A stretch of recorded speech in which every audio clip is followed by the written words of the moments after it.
Right guys, so in RaceRoom, and nice and neat, stay out of trouble.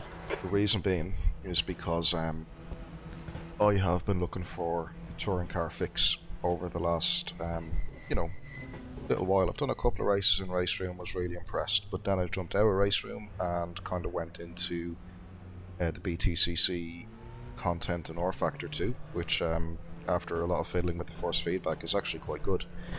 But let's bring it back to RaceRoom. No messing with force feedback, just the initial setup and green. quick 10-minute race around Donington with the 2022 World Touring Cars. So for this one, I'm in the Honda Civic, the front-wheel drive, so I can feel all of the torque steer at the front just in the right proportion. There's no overpoweredness the way there is in RF2, I have to be honest. I love the sounds in this as well, the pops and spits out with the exhaust. It's a real visceral type feeling, really raw.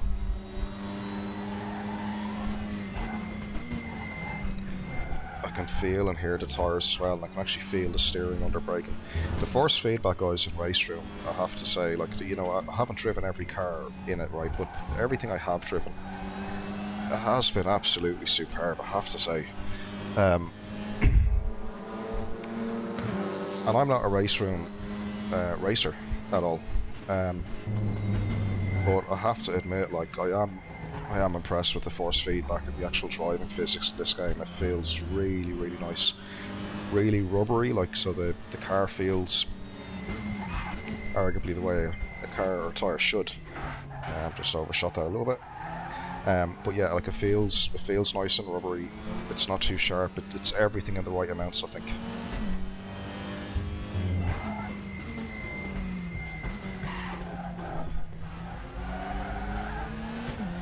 And I really like that when I have steering angle applied, going through the gears, I can feel at every gear shift that little tug from the torque steer in a front wheel drive, obviously. So yeah, it feels really, really nice. Right amount of information from the curbs as well. The handling for a front wheel drive feels pretty spot on. You can overdrive the front going in too deep down that hill there, and then even there, when the back comes light, you're still fighting on the way into the braking area. Brilliant physics, I have to say. Feels really nice to drive, really realistic. Yeah, and you still have to be patient because it's a front wheeler. And even the feel of how the car bounces gently over the curbs, it's got everything in the right proportions. This really does. Very impressed. Oh, the noise. Oh,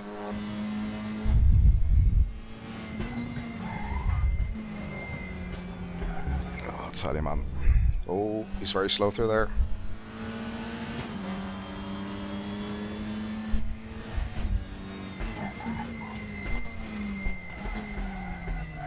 Well done, Gary. Great move. Keep it up. Well, the AI are pretty decent. They're not willing to just roll over and take a loss.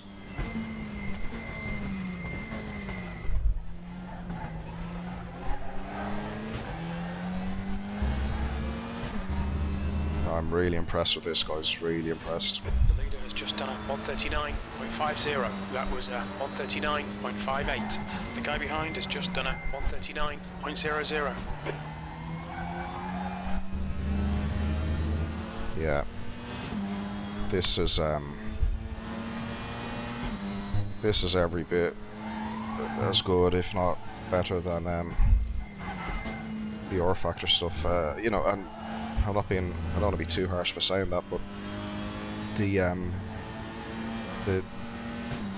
I suppose a lot of it comes down to the amount of messing around that you've got to do on R-Factor to get the force feedback right per car. And I mean, look, to be honest, the R-Factor stuff is pretty nice once you get used to it, and once you get used to the setting up the force feedback profiles per car inside a Fanalab. And to be fair, the BTCC is one of the kind of car classes series that R-Factor do quite well. Your right sides are cold. Like I say, you do have to tone down a lot of the, let's say, effects within the feedback, so you'll find yourself running a bit of damping, a bit of interpolation on the Fanatec driver, which is similar to reconstruction filter for any SimiCube users out there. But I find Awesome. Well done. I find here in RaceRoom that there's no need for any of that stuff really. I think I have my interpolation set at 1, which is what I run all games at, just to give it a little bit of smoothing, that's all. You're halfway home, got plenty of fuel, you're in the lead. Fastest lap for Mitchell is 1:38.92. Oh.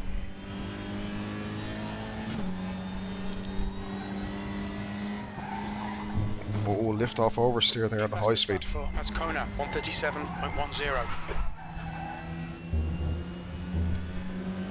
The AI are really, really good in this, I have to say. I would like to have a radar though. That's something that ACC and Automobilista 2 have in their games, and it does make a nice difference when you're racing. Like, you're able to figure out where people actually are. But man, this is really good. This is force them to find the gap. This is one of the nicest touring car experiences I've had in any sim.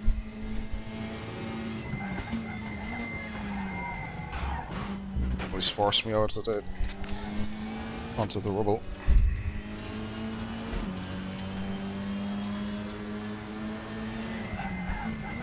Push now, we might win this.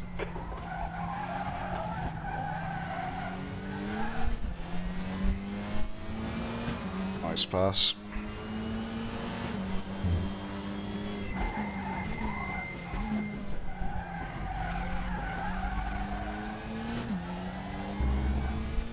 Yeah, definitely going to be doing more WTCR on this. This is absolutely amazing.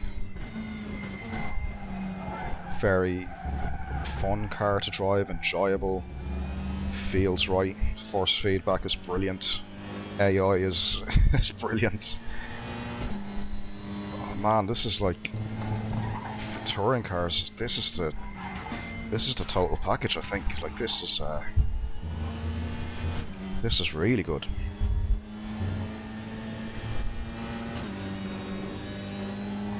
Wow.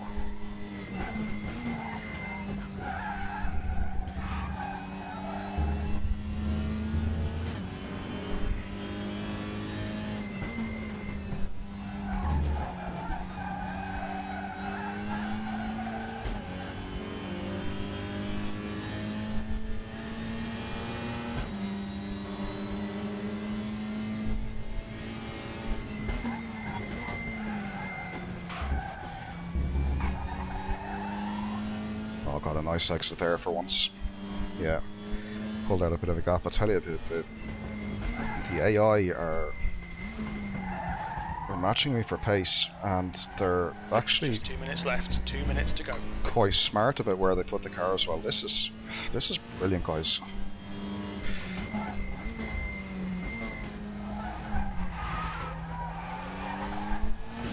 Highly recommend this.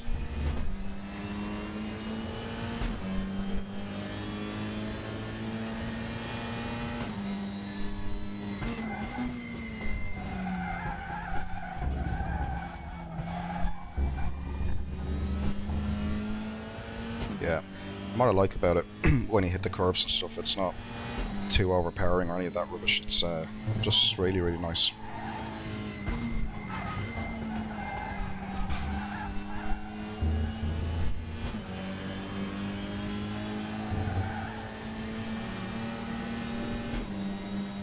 Oh. Come on, Gary. Don't panic. We'll get him back. What a battle. What an absolute battle. I'm aware I may not be the quickest on this game just yet. Like, I don't drive it, but I will be, I can tell you. But, you know, the AI to be doing this, I mean,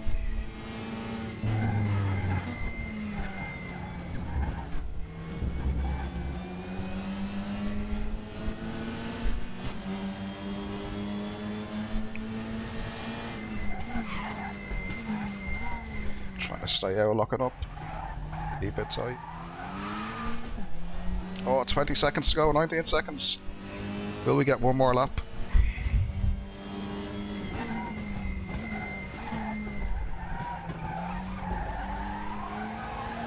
He's gonna come back on the inside, is he? Oh no. 4, 3, 2, there'll be one more lap. One more lap to go. Stay focused. Oh my god. This is absolutely mental. I don't even get races this close in my league online. This is absolutely bonkers, man. Bonkers. What a race.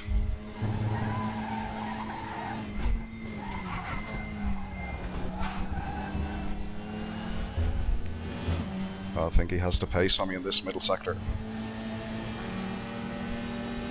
Just don't have the engine power compared to him.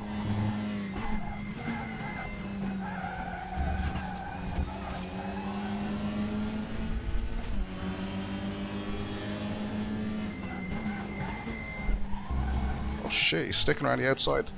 Fucking hell. I'm gonna have one more chance into the chicane down here. I tend to get through it a bit quicker, I think.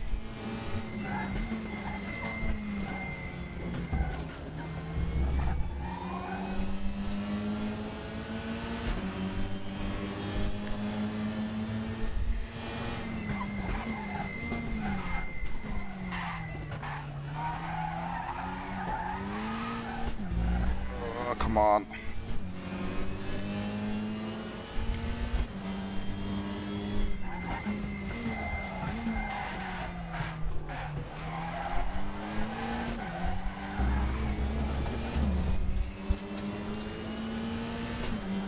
What a race. Great win. You deserve that What today. a race.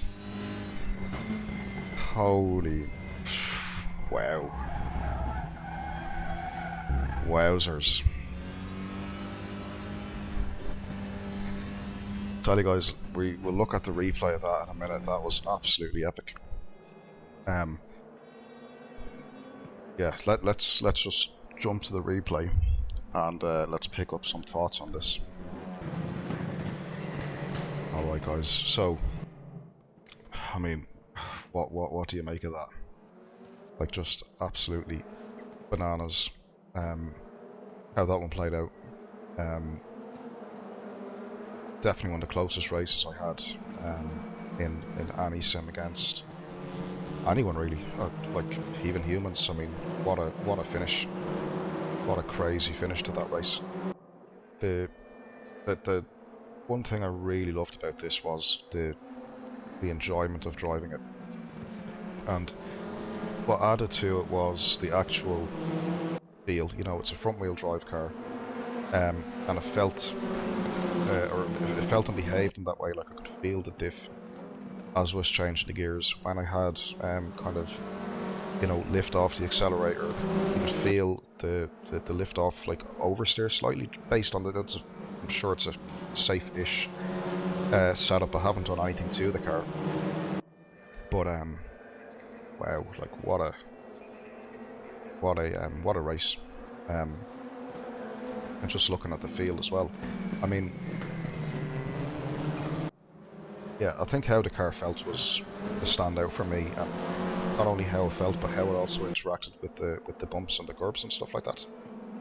For me, it was probably the best, right? And I'd even go as far as to say, like, when you know, all things being equal, even my go-to sims like ACC and AMS2 to an extent, you know, AMS2 actually does the ground interaction quite well, the curb interaction quite well, similar to this.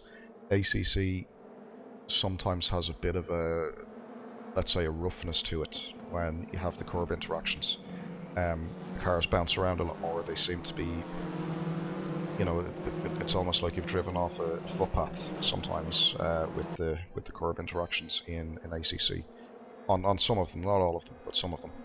But with this, how the car's attitude over the bumps and the curbs was absolutely spot on in my book. It all made perfect sense. It all made, you know, oh, there's someone lost it behind me. Wow.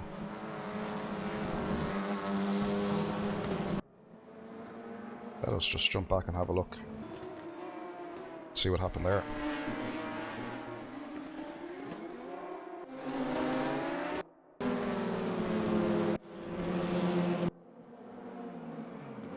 So Skona just lost it there. And didn't seem to collect anyone, which is good. But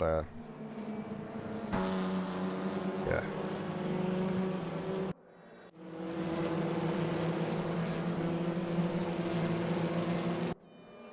Yeah, but again, really impressive, and you know, for front-wheel drive cars, how you'd expect them to behave with the differential at the front, the braking. You know, one thing I liked about these touring cars versus the ones in R Factor was in most of my, well, all of my sims that allow it. Basically, I have my tire volume turned up a little bit higher than the default, right? And all it does is it allows me to actually hear what the tire is doing. So I have a better idea as to where the edge of grip might be, when I'm going to lose grip, and you know, stuff like that. And my understanding is in R Factor 2, like certainly on the newer content, that can't be done. They have a legacy tire volume slider. But yeah, I remember driving the new 330i around the Croft circuit and stuff like that. Going into braking areas, and I'm not sure like if I'm locking the wheel or the wheel's about to lock or whatever. Like I didn't feel that through the force feedback. Couldn't hear it because I couldn't raise the volume independently of the engine and all of that stuff. And it became very much a guessing game. And you know, sometimes you'd look back at the track and you'd just see a plume of tire smoke out the window or out the mirror, and it became difficult and frustrating to drive because, you know, as an experienced sim racer, like, you're aware of lockups. You know, obviously you try to avoid them, and when you're actively trying to avoid them, and the sim is not giving you the ability to pick up the information, it just becomes, yeah, very frustrating, very frustrating. But in this, like I say, you know, I could feel a little bit through the steering wheel when the tire locked up. In R Factor 2 in the Beamer, at least, I felt nothing through the steering wheel in terms of like wheel lock,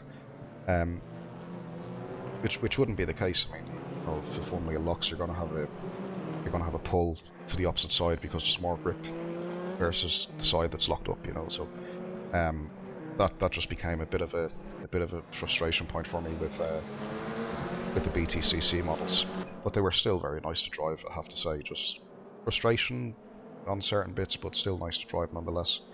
But overall, like from a total package perspective, for touring cars, AI, offline, this is easily the best experience I've come across, and I include other stuff in that as well, by the way. Like, I've downloaded mods into AC, I've even downloaded mods into R Factor 2 as well, and yeah, like for touring cars, this is it, guys, right? If you're after a touring car experience, bit of a championship or an offline league or an offline championship, whatever you want, across a good selection of circuits, good selection of cars, and in my opinion, the game that has done physics and the force feedback and all of that very well, and feels nice as well, with minimal tinkering when you set it up. This is it, in my opinion. This is it. Yeah, I mean, look at how close the racing was as well. I mean, this just added to the fun. It really did. It's like the AI are battling with each other. They're trying to be opportunistic as well. And I go on the defense, and they're everything that you'd want a competitor to be. I mean, it was brilliant. Like, it was really, really cool. Really, really cool. Look how close they all are as well. Let's see if I can get any other views, maybe on board with the guy behind. Let me see, on board. Wow.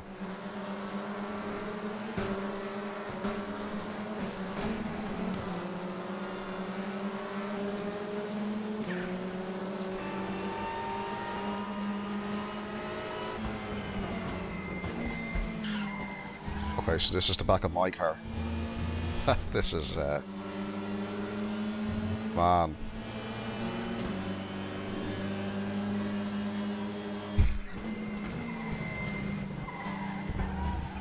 Just, oh,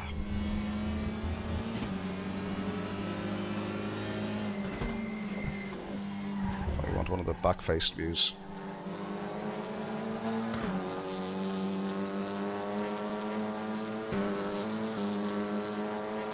Yeah, and I have to say, like, I'm not,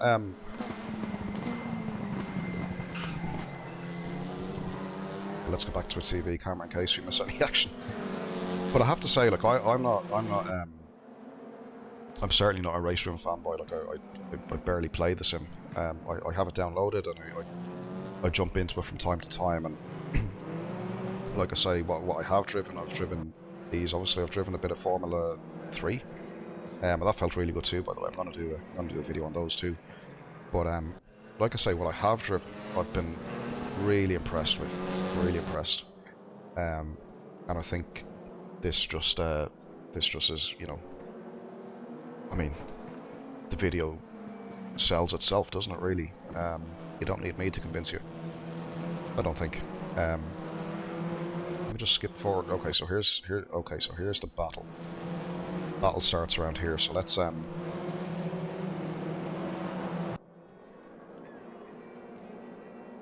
was that onboard camera? Let me just pause this for a quick second. I just want to see what that really cool onboard camera was. I'm just zooming in out there, I think. So okay, so onboard 4 is looking back, onboard 3 is looking forward, 2 is in the car, 1 is probably the dash, yeah, okay. 5 is the back wheel, 6 is the other back wheel, 7, yeah, so 4 is the one we want just to see. Yeah,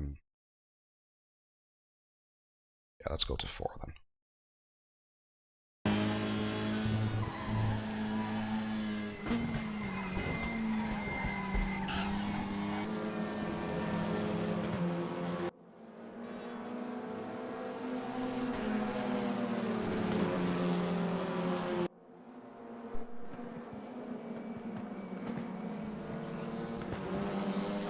Yeah, I mean,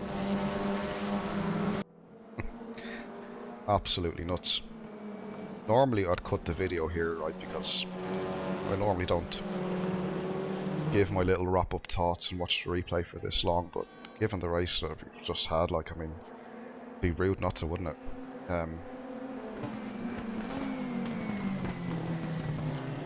Yeah, you could see, oh, look at this, like, getting the drive on him.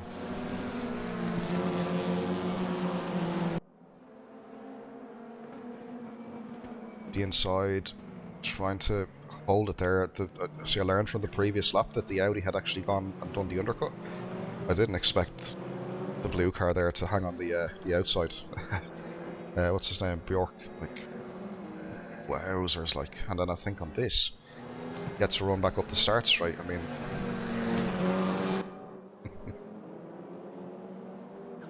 mean, this is the type of race that, you know, if you can do this stuff offline and you can have a championship or whatever with this battle going on and battles like this going on, man, that's the holy grail of offline sim racing. It really is.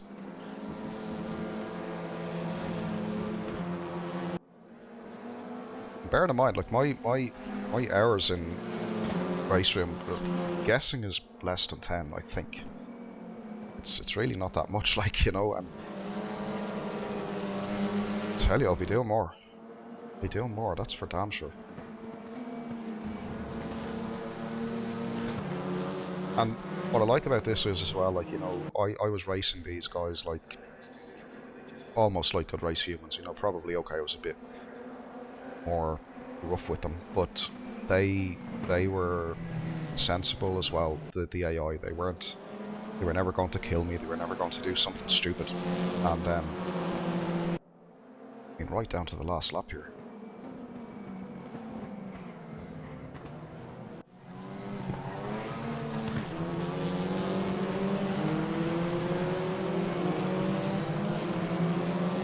Absolutely amazing.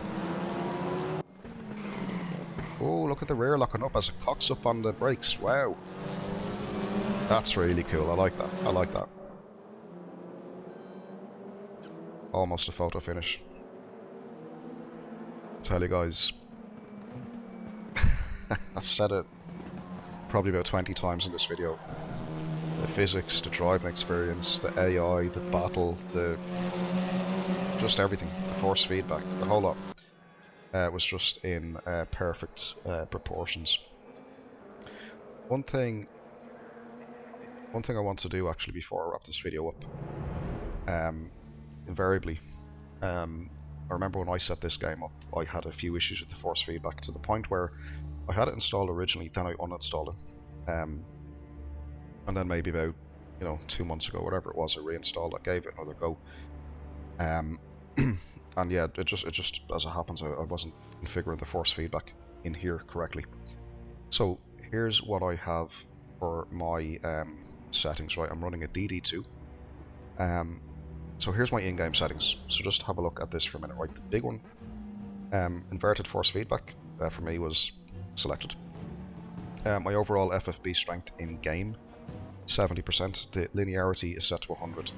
Now this didn't make sense to me at the start because when you have a direct drive wheelbase, linearity shouldn't be a thing, but I don't know if it's just misinterpreted by the game or whatever, but since putting that onto 100%, and the recommendation here is if you have a wheel with more than 10 newton meters to put it over to 100%, so I thought, okay, let's do that. Min force 0, obviously with direct drive, but maximum force 100%.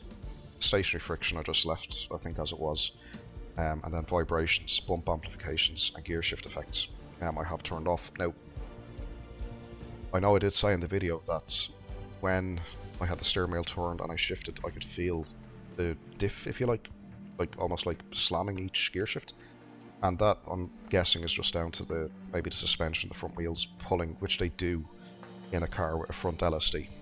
So that's normal. Yeah, I haven't touched any of these. I love the force feedback as it is. I might have a look at the bump amplification, maybe.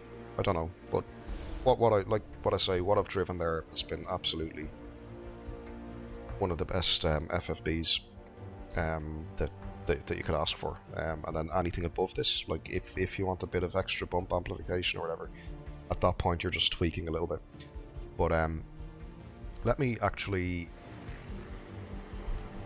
show you my Fanatec settings for this, just while we're here. So yeah, okay, so let me just show you this. So in Fanatec, in the Fanatec settings, there are my there's my settings for RaceRoom. So 65% overall FFB or gain. The scaling is set to peak. Damper, friction, and inertia is all off. I think, from what I've seen, RaceRoom do a great job of the damping and the friction and all of that stuff from the actual source. So there was no need for me to run any filtering on that from Fanatec. The interpolation, just on one. I run all my sims on a minimum of one because, as good as the force feedback is coming out of the game, it can be a little bit raw. If you have something like Automobilista or something like that, I find you need to run that maybe on 5 or so just to smoothen stuff out even more. Yeah, and then if you're lucky you can see everything else there. But yeah, guys, again, thanks for watching the video. Hopefully this has given a bit of insight as to into RaceRoom. And RaceRoom is something that you've heard of but you've never tried, like it was for me up until relatively recently. It's worth pulling the trigger, I think. And I think the download itself, I believe, is free. And you get some free cars to drive and stuff like that. But you can unlock the full package, so everything that's been released, which is a lot of content, by the way. And I think you can get that for like €90 to €100 or something like that, if I recall correctly. But yeah, if coming up to Christmas, you've been gifted a bit of cash by someone, or you've got a voucher or whatever, you know, and you want a sim racing fix, just lucky seeing it yourself. Definitely worth a shot. Anyway guys, we'll leave it there. Thanks for watching again as always, and yeah, hopefully you enjoyed this, and we'll see you at the next one.